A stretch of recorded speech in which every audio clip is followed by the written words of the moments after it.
Alright, what's up, worldwide family? Welcome back to the channel, Jimmy Flippin' Deals. Thank you so much for joining me. I hope y'all had a Merry Christmas. I hope you had a Happy New Year. I hope sales were just chiming, cha-ching, cha-ching, cha-ching off the hook. I really, really do. I hope y'all did extremely well. I would like to tell you that the clouds parted, whatever, and it came down, and in a way, it did. Matter of fact, that's one reason that I haven't done a video in a little bit, was because it took the best of me just to hang on, as I'm sure you can understand. I do believe as I spend more time on the YouTube creative content stuff that I will be able to incorporate it a little bit more efficiently into my day-to-day operations.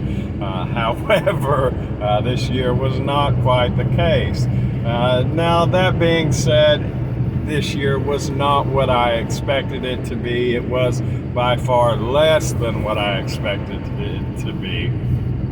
In a lot of regards, I about broke even for the Christmas season overall as I did last year. Now, that being said, I did have a record-breaking 2-week cycle that blew anything out of the park that I have previously done, which is huge. Now, moving forward, where I'm situated compared to where I was last year, I don't know about y'all. Y'all let me know in the comments. I definitely am better stocked. And actually, with the merchandise that I carry now this year as opposed to last year, my business is actually picking up right now, which is not something I expected. Of course, I never expected entering into Q4 that I would take a nosedive either. But Q1, even though I don't know calendar-wise that we're actually there, but January, my business is picking up. Matter of fact, it started about 5 to 6 days before Christmas was actually here. When the e-commerce mailing products part of our business actually stopped for Christmas, when you couldn't get it there by Christmas, those days were actually the pickup of mine. So I really think, since I am retail arbitrage, I know a lot of people that do thrift arbitrage and whatnot, that go thrifting and buy stuff, that Christmas was their time. On the new side, although I did have some nice toys that went out, a lot of my stuff is not in the toy category, and I do believe the categories that I do sell in, I think I was squashed by the big boys running their ads and running their sales, and I really think that they just took my fire for the Christmas season, which, in a manner of speaking, whether I get it in October, November, December, I get it January, February, March, it's all the same. But it is definitely was not historically consistent with what I'd seen in the past. Now, years before, I had been in toys a lot more than I am now. And that's out of not being able to find them, really. I'm not finding as much of that, which definitely is making me lean harder and harder into private label, import export. It's just mostly import, right? But seriously, that way I can have replenishables. Like, I have been looking and looking, and it's not easy to necessarily source profitable products that way, but when you do find something, it generally it's a wonderful thing. Oh goodness, I gotta get this headliner up because it incorporates my visors, so I'm just kind of stuck here without it till it doesn't. But anyway, I've been looking at that. There have been some developments since I talked to you last, some good, some bad, some good and bad, with my life, right? For one, even though I'm driving this thing, I bought a new car, new to me. Now, I had thought about possibly paying cash on one you know, with the depreciation and everything else, I had convinced myself, as well as just about everybody I talked to, that, you know, I ought to buy something that's in good shape, and that's used, right, and save the money, and they're right. They absolutely are right. You know, I bought this car like 5 years ago, almost 4.5, 5 years ago. I think I've lost count, maybe 5 now, for $2,600, $2,650, I think. We want to be totally transparent.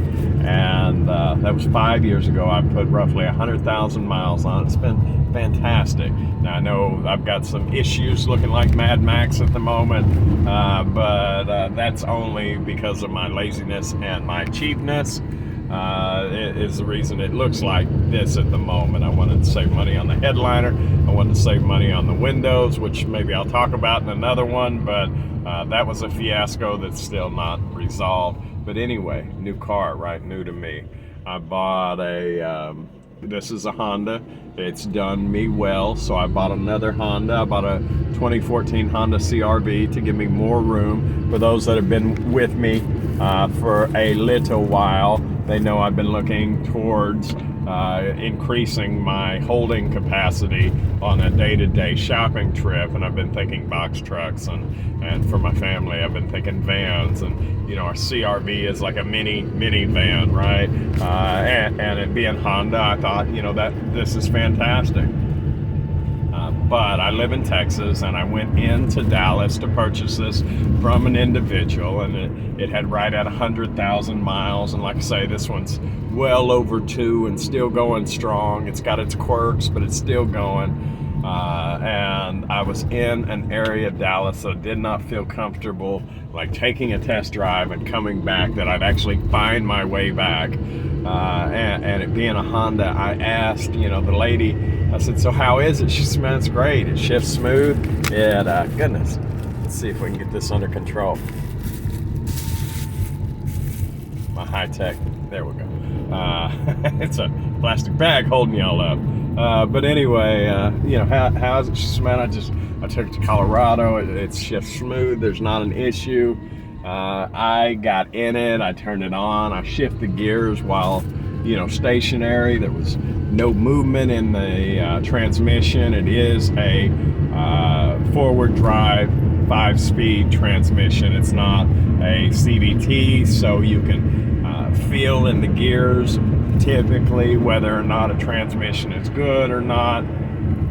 The interior was probably an 8 out of a 10, 8.5. The exterior was probably a 9. It's a nice looking truck, right? Or minivan, or SUV on steroids, whatever you want to call it. But I was excited to get it, so I paid the money, and it was a decent amount of money. I don't think it's necessary to say how much I paid, but it was a little under market value, probably, in all honesty, about $3,000 under market. But I had been studying the market just like I do with everything else, and I had found the deal, and I seized the moment, and I paid the cash, and I hopped in it, and I did not even make it to the intersection before I realized there was something wrong with the car. I really wish I would have taken a test drive, but I didn't. Anyways, it felt like it was starving for fuel a little bit. It felt like maybe there was a vacuum leak, there was a idle problem, there was some small issue, right? That would, I'm sure, would be resolved fairly easily. I convinced myself, and I went ahead, since the deal was done, clean title and everything, no accidents, no nothing. I continued to take it home, and I set an appointment at the car dealership to get it inspected. I'll be right back. I got to go to the post office. All right, so I set the appointment at the dealership. I tried not to think any more of it. I was driving it every day. Matter of fact, I put over 1,000 miles on it, and everything was going good. And then the day of the day that I was supposed to take it to the dealership, I was sitting there, and I started up on my way to head that way, and it made this little noise, and I went, what? Wait a minute, what was that? Whatever. So I took it to the dealership. Drop it off. Friend picks me up, goes to pick up this car. We head back to my neck of the woods. They give me a call and say, hey, it's ready to be picked up and whatnot. So I go up there, and the long and short of it is it needs a new transmission. Like literally, and they hit me with a $3,000 quote. And at the moment, I've already drove it like 1,000 miles. It drives a little well. The issue that shows up is a little irritating at low speeds. I hear it is something with that particular year model that a good portion of them are affected. At any rate, so I asked him, I said, so if I drive it till it dies, does it cost me any more to replace that transmission? And he said, no, it doesn't. And as a matter of fact, other than a tow truck in, it'll be the exact same. I said, well, let me get my money's worth out of it. I'll go ahead and run it out, right? And the progressive times that I started, each time it made this little noise just for a split second. And it happened like 6 or 7 times until one time it did it for longer than just a split second. And I went, wait a minute, I've heard that sound before. What is that? What is that? I've heard that before. It's the timing chain. So the transmission is gone, it's going out on its last leg, and now the timing chain. So I mean, and I've done a timing chain before in another car. I've done it successfully, but in this particular model, in order to do the full deal with the oil pump chain too, you actually have to lift the engine out of the truck. And apparently, when you drop a transmission on this truck, you also have to drop the engine too. It drops as a unit. So, now I think if you're just doing the transmission, you drop it low enough to get the clearance to pull the transmission out. You don't have to pull it all the way out. But it literally drops all the way down. So in this vehicle that I spent very good money for, basically, I now have to replace an engine and a transmission. Matter of fact, it has gotten to the point that on that last run, or when I figured it out, I parked it in town. When I finally was able to pick it up, I was begging it to get home. Begging it. With less than, I might have put 1,500 miles total on this thing, and like I say, spent very decent money, and I'm begging it to get home. So in my driveway, it sits at the moment, a little frustrating on that. However, as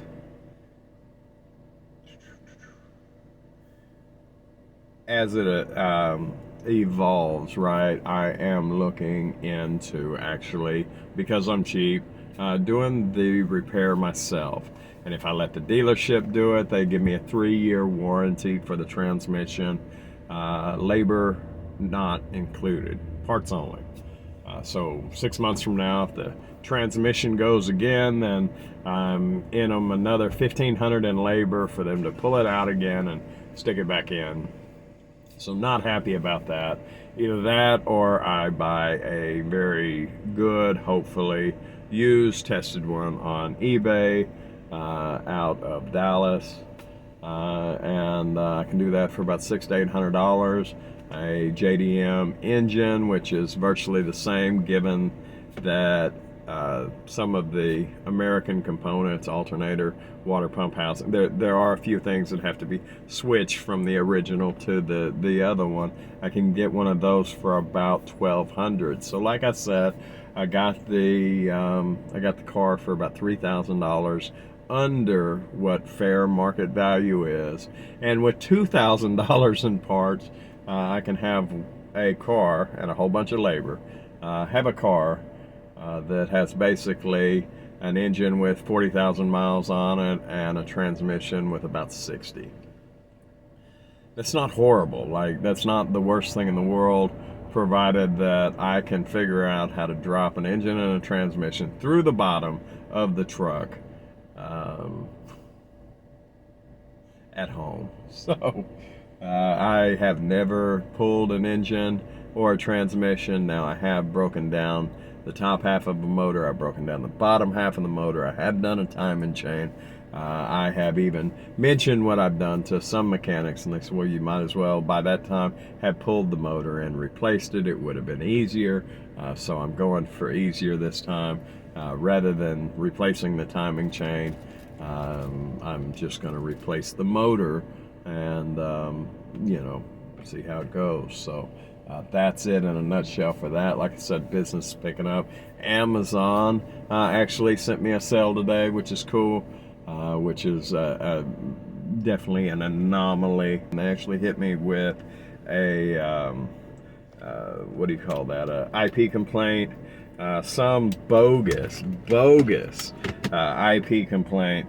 The name on the email from this big multi-million-dollar company that seems to have an issue with me is Maria at, let's just say, att.net, which is absolutely absurd because, as all of us know, does that not fit in there?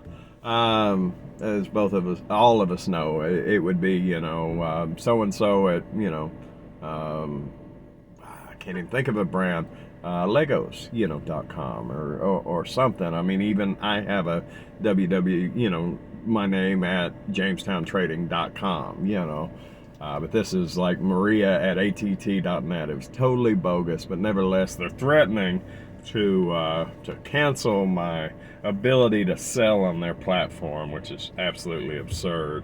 And I don't really, in all honesty, sell enough on their platform to care a whole lot. Now, nobody wants to lose a revenue stream, and I am no different, but at the same time, it's like, whatever. So, yeah, that's there. It does fit.